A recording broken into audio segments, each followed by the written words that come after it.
আজ আমি তোমাদের শোনাবো একজন জ্ঞানী কৃষকের গল্প। এই গল্পটি শুধু মজার নয়, এর মধ্যে আছে একটি খুব গুরুত্বপূর্ণ শিক্ষা। এই গল্প থেকে তোমরা শিখবে কিভাবে একসাথে থাকলে আমরা আরও শক্তিশালী হতে পারি। চলো, দেরি না করে গল্পটি শুরু করি।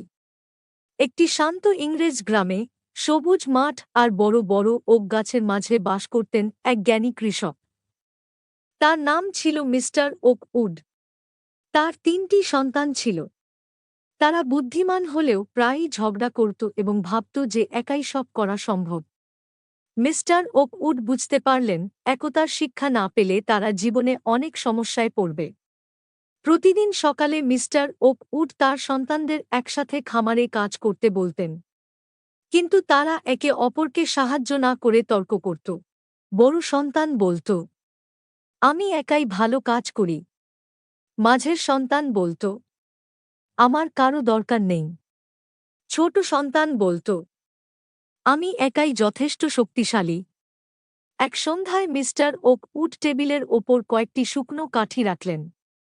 এগুলো ভেঙে দেখাও, বললেন তিনি।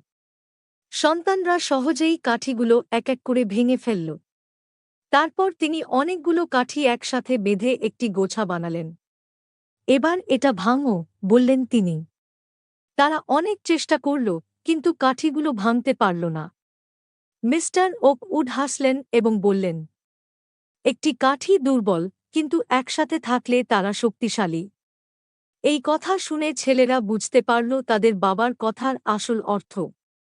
তারা বুঝল যে একা একা কাজ করলে সবকিছু কঠিন হয়ে যায়, কিন্তু একসাথে থাকলে যেকোনো কাজ সহজে করা যায়। সেই মুহূর্তে তারা উপলব্ধি করল যে একতা থাকলে সফল হওয়া অনেক সহজ। সেদিন থেকে সন্তানরা একসাথে কাজ করতে শুরু করল, একে অপরকে সাহায্য করত। তারা আর ঝগড়া করত না। পরিবারে শান্তি ও সুখ ফিরে এলো। একতা আমাদের শক্তি। একসাথে থাকলে আমরা কখনোই কোনো কাজে সহজে হারি না।